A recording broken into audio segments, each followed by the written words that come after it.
I don't mean soft negatively. What I want to make sure I make clear here is some of the most strong-looking men I've ever seen are actually the weakest men in this world, and they're wildly insecure. Mm-hmm. Men have been, based on what I heard and based on what you've shared, men have been quote-unquote defined to what is manhood and what it means to be a man in this very small box. For sure. And honestly, this is also something that's documented called the man box. Conscious couples, business partners, and individuals, welcome to the Conscious Couples podcast, where we share our life, love story, and relationship expertise to help you consistently cultivate the most magnificent relationship possible. Never again will you feel hopeless and alone in your intimate relationship challenges. We'll help you have the courage to be your authentic self, communicate effectively, and constructively resolve conflict. Having accumulated thousands of hours coaching, speaking, podcasting, and hosting live events with conscious couples all over the world, Alan and I are here to guide you in all things relationships. Thank you again for tuning into the one place where it's not about you or me, it's about the we.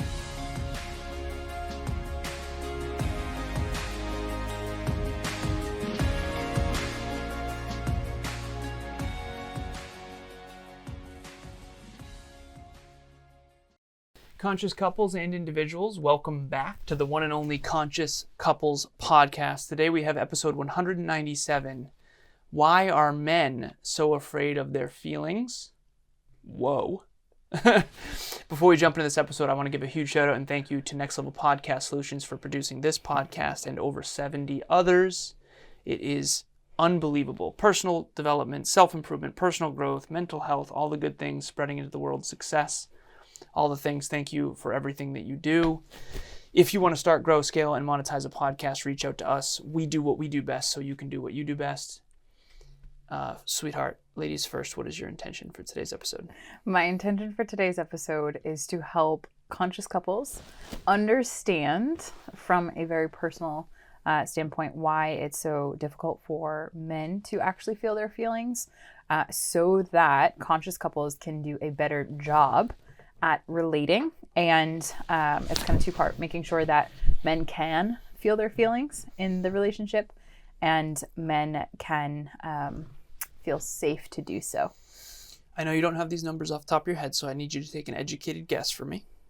Love this already. Okay. You have been coaching basically for 5 years. I met you 6 years ago, and you and I remember when we first met, we were talking about you becoming a coach, and I said you'd be magnificent at it. So I was right. I knew you'd laugh at that. But anyways, so you've coached, I think, more men than anyone I know. And you do deep emotional intelligence work. Mm-hmm. So how many men do you think you've coached over the last 5 years? Give me an educated guess. Now, don't take her at exact metrics here, okay? This is an educated guess. Your poof of your microphone just fell off. That is not good. So while I do That's that, it's okay. right next to your left foot. We lost a poof. Poof. In a formal setting, my goodness. Because you also have a group coaching program. Yeah, that's what years. I'm trying to figure out, like in terms of, okay, so it's definitely over, I want to say 40. Yeah, we'll Over say 40. Dozens. Yeah. It's at least dozens. It's probably close because our work as well. Okay. Right? So putting it's that probably in there. close to 100 Yeah. is what I think. Because you have a group coaching program too that has at least half men. Yep. Right? More than half. Yeah. So Emilia has worked with dozens, if not 100 plus men, specifically on success, achievement, emotions, emotional intelligence, and all things trauma. Mental health And trauma, right? Yeah. Okay, so you said to me earlier that there is a concept, two concepts that we want to talk about. Number one is empathy, which is sympathy but for males specifically. I'm gonna have you talk about that. And then number two, what did you call it earlier? Man keeping. Mm-hmm. Not to be confused with manscaping. No. Okay, what is empathy and what is man keeping? Based on what I have come to understand this, empathy is making sure that you're operating in a way, communicating with your male partner so that he doesn't feel his feelings, because there's a belief underneath that if he were to feel his feelings, it's not going to be a good situation. So it will be unsafe empathy. if he feels his feelings. Yeah, exactly. Right? It's unsafe, so dance around any emotional trigger and make sure that you don't press it. That's empathy, right? Feel the feelings so that they don't have to.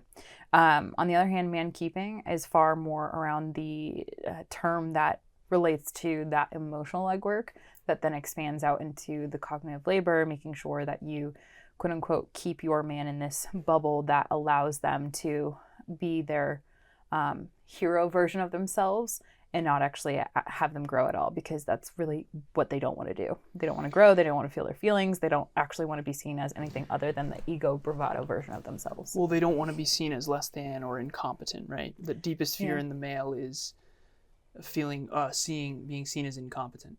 Yeah. And this starts very young, and we're going to talk about that.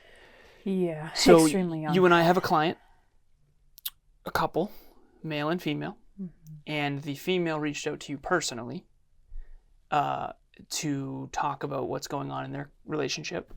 And you said that this is a good example of the female doing the emotional work for the male. And you see this all the time, right? All the time, yeah. So in couples, more often is it the woman's quote unquote unspoken responsibility to go out and seek support on behalf of the couple.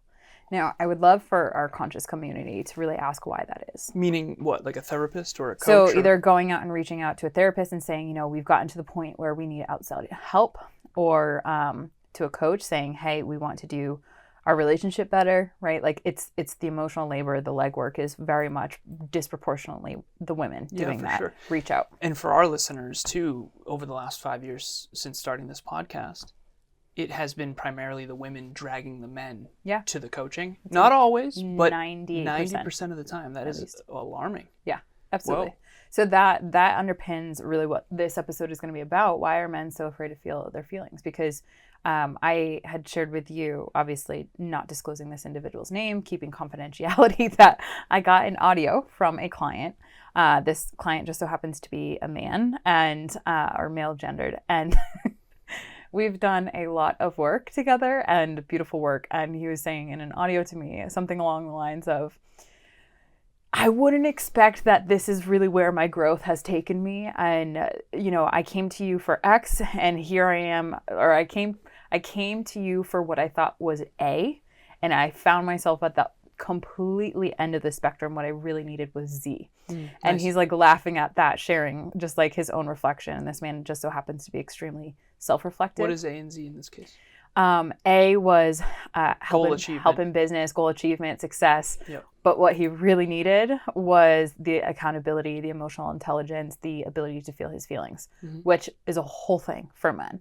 And so he's been a wonderful client to really help me understand men at a deeper level. But I want to elevate his voice because I thought this is the laughable quote unquote thing where he had said in his audio, Emilia, here I am watching this YouTube video on how to feel your feelings and don't fucking say anything to anyone about this, which obviously that's why I'm keeping the name anonymous.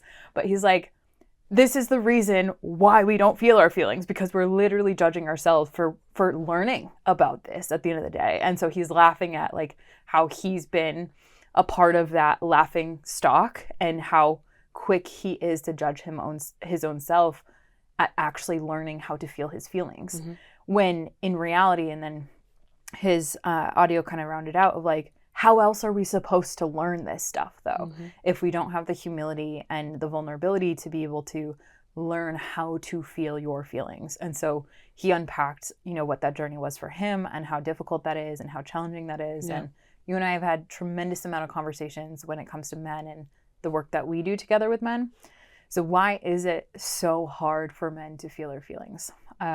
And babe, this is where I want to turn over to you, because I do know that what we've learned in the research and the data in our own experience, when there is a male that's raised by two females, so let's say, for example, in your case, your father had died, your mother and your sister was the primary caregivers to you as you were getting raised. Absolutely. That didn't expose you to a lot of the toxic BS when it came to the male masculinity until your stepdad came into the picture. Yeah. And this is very... But even then, love, I never identified him as my father. Right. And I remember my mom asking me to call him dad, and I was like, no. Yeah, no. And so I want you to be able to use Kevin and I as an example in this because I think Right. it's important. So Kevin is my business partner, and one of the reasons why him and I got together is because every Father's Day, everyone else was with their fathers, and we would spend time together and podcast together. Mm-hmm. Now we have the Next Level Hope Foundation. We do a Father's Day event every year, but he was raised by 2 women, and so was I. So he didn't meet his father till he was 27. His Mm-hmm. father left when he was born. Right. And my father passed away when I was 2.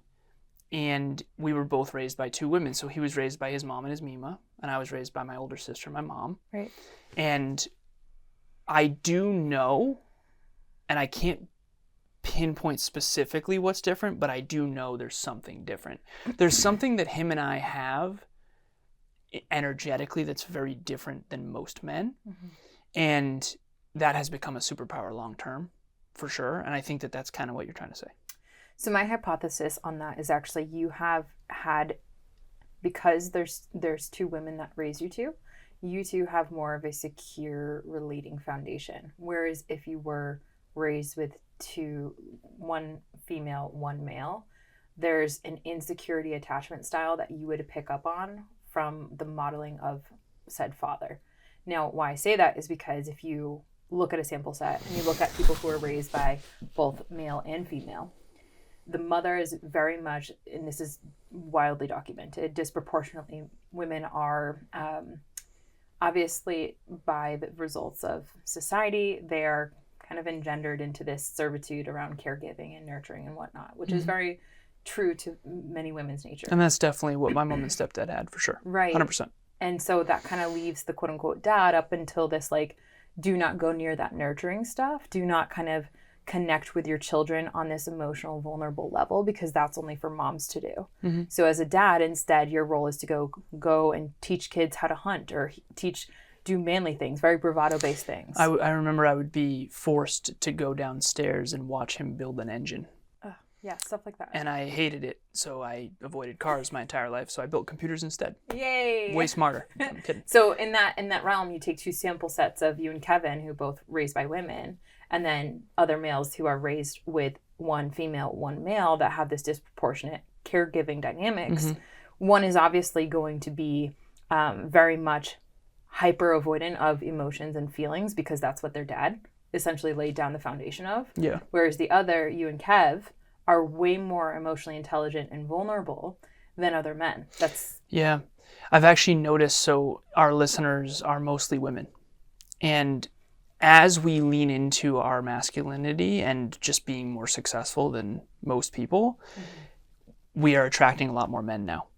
And I realized this, especially in my 30s, of, me going to see Inside Out 2 with you is actually men thinking I'm soft. I know. It's like, dude, I'm like Empathy twice your size. The highest form of intelligence. And it's Inside Out 2 is magnificent.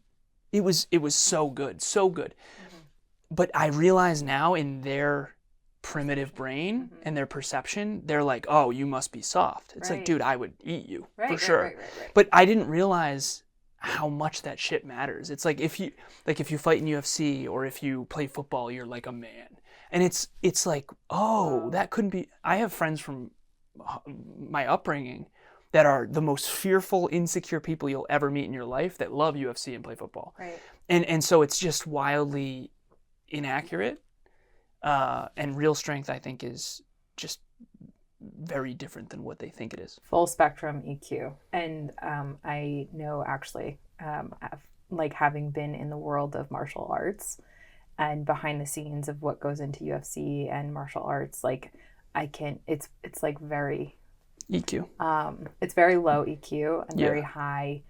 I don't even know if there's a Q in it per se. Yeah. But anyways, the insecurity is extremely high around those quote unquote, this is what it means to be a male. So to this episode, I think that men have been, based on what I heard and based on what you've shared, men have been quote unquote defined to what is manhood and what it means to be a man in this very small box. For sure. And honestly, this is also something that's documented called the man box. But I don't, literally. and this is the key too, and I think this is why I was reluctant to this episode, is I don't feel like I've ever fit in that box. Exactly. I was so naive to this. This is like in my 30s, me thinking, are you kidding me? It's like, dude, I'm more successful than you in every regard. Yeah. But because I eat Fruity Pebbles occasionally, you think I'm like some man-child. And I also look younger, right? So there's this whole beard thing with men and all. It's like that is all. I mean, I know some man-child men who look really burly, but they're soft. And Hi, I'm Derek, and I just wanted to talk about relationship talks with Alan and Emilia. If you're looking to get some help on working with your relationships, you should definitely give them a shot. They can help you identify certain patterns on things that maybe you didn't realize that you've done or that have happened. And if you want to be able to just start really kind of narrowing down the things that you can work on now that'll help you be more efficient for future relationships or even the one that you're in, they are definitely the ones to go see, as clearly they lead an example of what a great relationship should look like. And just in general, they're both incredibly intelligent and smart with just being able to pick out the things that maybe either you missed or that you knew but didn't really quite click yet. So you should definitely give them a shot, because they're very, very helpful and efficient at what they do. I don't mean soft negatively. What I want to make sure I make clear here is some of the most strong-looking men I've ever seen are actually the weakest men in this world, and they're wildly insecure. Mm-hmm. And I think that there's all this, ego bonking and on the golf course and who makes more money, and I've always kind of opted out of a lot of that. Thank goodness. And I now realize I have to, unfortunately, check some of that, if that makes sense. Mm-hmm. But let's get back to the feelings thing. So feelings are not allowed, and I can talk intelligently about why that is for sure. Right. Can you share why that is? Why is it actually bad in a male's brain to feel the feelings that you have?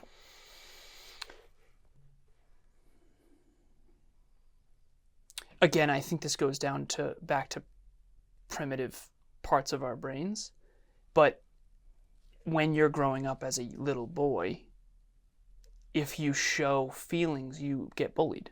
Right. You get called a pussy or a bitch or like soft if you have feelings and emotions. Mm-hmm. Mm-hmm. And in young boy land, all that matters is how good you are at things. Mm-hmm. And then as you grow up, most people aren't very good at things. So, but like growing up, video games. So if you're the best at the video game, you get status. Mm-hmm. If you're the best at beer pong, if you get the best looking girl, if you're the most successful, if you are the best at wrestling, or if you're the best at cornhole, or you're the best at volleyball or basketball. Like, so I used to play pickup basketball a lot. Mm-hmm. And it's this, I only realized this in hindsight, because at the time I just cared about mastery. And I was always the best player on the court or the second best. Mm-hmm. And I was always trying to be better at basketball. And we've played a little bit. And was that because you were conditioned to try to be the best, and you realized that wasn't your path? It was mastery that you cared more about? Yeah, I loved getting better at things. But I do think some of it was probably rooted in realizing that you aren't safe if you aren't good at things. So I remember growing up, when you are the best in your group or your tribe, if people aren't on your team, they just want to see you lose. But everyone wants to be on your team. So I'd always be picked first in basketball, for example. And so whoever was on Alan's team was going to win. Mm-hmm. And everyone who was not on Alan's team needs to try to make sure Alan doesn't win. Right. And so it's just this, I think it's a giant significance. Poker. Yeah. I mean, everything about video games and gambling and poker and sports is just ridiculously primitive. Yeah. And as someone who loves mastery and has reoriented my entire life around meaning and purpose and calling and growth and contribution, fitness is another good example. You're in the gym and guys are so insecure if you're bigger than them. Mm-hmm. And if you're stronger than them. And in the gym, there's something called ego lifting, where you're basically just seeing who can put on the most weight. Mm. And the videos that you and I do in the gym, for example, on my Instagram, people are looking at how much weight Which I blew lift. me away. Me too, I because didn't realize people care about that. I care about form. Right. But now I know like that they care work. about weight. Yeah. And I realize too, and some of my clients have said, Alan, no one knows how strong you are until you show them. Right. So now I'll put on more weight. But like, I think ultimately people just don't see you accurately unless you show them blatantly that you are. I'll give you an example. So your podcast co-host, Bianca, she's a client of mine. And way back, she thought she was faster than me. And she's like, Alan, I was a sprinter. And I was like, Bianca. It's so dumb. Right? And at the time, I was 6'2", 190 pounds of pure muscle, just athlete. All I did was athletics. I was like, get on the line. Destroyed her. Wasn't even close. Of course. And then she's like, no, that was a fluke. I said, let's go again. Bianca. Destroyed her again. Yeah. Now, I've told the story. She wouldn't mind me sharing. I know. But the truth of the matter is she now, we've reflected on it, we joke. Yeah. And she's like, yeah, but Alan, no one knows that you're fast. Right. It's like, if you calculate anything at all. That gets into the whole like deducing, which is a higher cortical level thinking. Exactly. Right? So. And on what planet, it's like you're 5'2". I'm 6'2". Like I have a foot, like I have these long legs. So, but no one's thinking. And this goes back to the point of this is when men are young and growing up, they don't really think. Right. And when you are the best at sports, when you're a young man, the whole world is yours. It's weird. And the computer nerd like me, it's that way later. That's why I think your perspective is so, what I believe to be aspirational, because if I were to have my client literally listen to this episode and hear your experience, in his younger male brain, you would be his hero. And I know every man that's going to listen to this, every male, you're going to be their hero. But they would never tell you that because, again, it's unsafe to feel those feelings that are anything other than ego bonking. Well, let me share this real quick. So Emilia and I were in the gym 2 or 3 nights ago, and there was that young man who was in there. Yeah, so you know what I'm talking about. And he won't give me any signs that I'm inspiring him. Hero. Yeah, exactly. So, but I know, and that's okay. It's all good. And he's young, and when I was his age, I would have looked up to me too, because I've been doing this for 11 years straight. You would have given you credit. Of course I would have, because I didn't know any of this. Yeah. I just thought give credit where it's due. Yeah. Although there was one guy, Matt Hackinson, he was such a stud. I just had to like go in the other room and contemplate my life for a minute. So, but I always gave him, you're the man. And so anyways, we walk out of the gym, we're heading to our Tesla, and Emilia and I still have our AirPods in, and I do this, like, hey, look to her. And I'm for those of you just on audio, I'm doing some hand signals to Emilia. He bought a coconut water, the exact same brand that I was drinking. And I thought that was really an awesome sign that I'm inspiring him, because he sees me, he sees the muscles, he sees how strong I am. And I was definitely displaying that. Mm-hmm. And then he's like, oh, this dude's drinking coconut water. I think I should said too. to Alan, never once has that man ever contemplated coconut water in his existence. Exactly. And he had the same exact awesome. brand of coconut water. So that was me noticing positive impact. What I would prefer is if he had the humility to come over, not in the gym, but listen to the podcast. Like I know how to succeed in fitness, but people they don't have the humility or the vulnerability or the courage to come and just ask. It's like, I used to be scrawny. I built this from the ground up, and I can help you do the same. But people, especially men, they have trouble like asking for help. It's insane. Well, I think there's a feeling underneath that before we recorded this, I asked you, like, what is one of the biggest feelings that you have? Like, how do you feel your feelings? And I brought the visualization of like a cluster of nerds. What I've observed about men. When you say cluster of nerds, you got to explain that. Okay, so like everyone picture like just like a goopy gop of the candy nerd, and then the nerds that are connected to it. It's just a cluster, right? So instead of like the individual nerds, it's a cluster of nerds. Are those still popular? I don't know. I heard a client talking about them. I called myself a computer nerd earlier, so now I'm thinking everyone's thinking a cluster of like computer engineering nerds. Okay, no, literally a candy, right? Got like, it. but that's how I see how men. They struggle to feel their feelings, because what happens is the clustering effect. And I'm going to name that right now, right here. It doesn't exist, and trust me, I've done the research on this. But men end up picking one emotion, and Bill Burr jokes about this. You're either good or you're fine. No, you're either fine or you're angry. And yours is frustrated. And I have a lot of male clients that are growth-minded that their go-to cluster is frustration. So what is the after, like what's underneath that? And I would venture to say that kid doesn't know how to feel the feeling underneath, which is reverence, which is like a form of actual love. I like towards reverence. you. Reverence is wonderful. Yeah. And reverence is hopeful and inspiring, and I'm in awe of someone. And I think reverence is one of the most beautiful emotions humans can feel. Yeah, which is like somewhere on this, I would think it's under happy, fulfilled, respected, and so confident. His unconscious and subconscious brain are calculating, if I show him that I have reverence, then I am somehow, because of all of my experiences in man world. I might get bullied, Yeah. or be seen as less than. Right. It is interesting how everything that actually makes you more than in real life is, you kind of can't show it. It's almost like you have to hide personal development. You know what else is, and last thing I gotta jump, is for some reason there's something called a try-hard. You've heard of a try-hard? Of course. In high school, the guy who like doesn't have to try is the man, quote unquote, and gets all the girls, and then girls grow up and realize that's a horrible idea.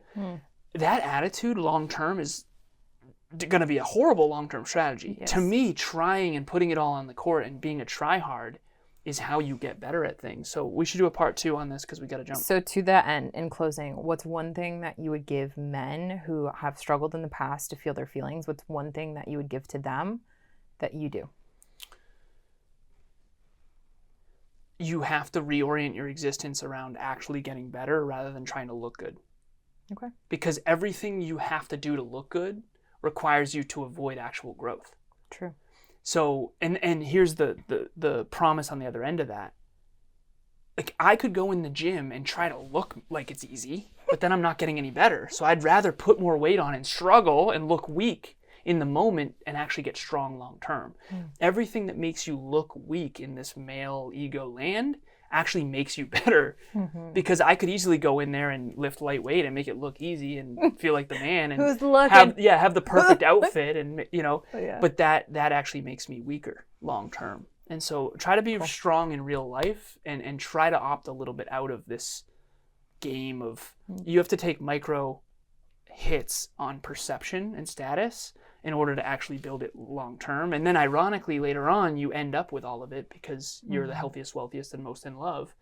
And then it's okay to be vulnerable because you're already the man or whatever. So Right. We'll do a part 2 on this for sure. But, Sounds good. But we got to jump. Okay, so for those of you out there who want relationship talks coaching and want the male and female perspective, join us. The first one is free 30-minute session. The link will be in the show notes. If you want or have any questions, email us. Our emails will be there as well. You can also follow us on Instagram and social media. All of those will be in the link. Show notes as Lastly, well. in the show notes will be our invite to you to register for our free Relationship Talks event. This will be the communication essentials relationships need to thrive.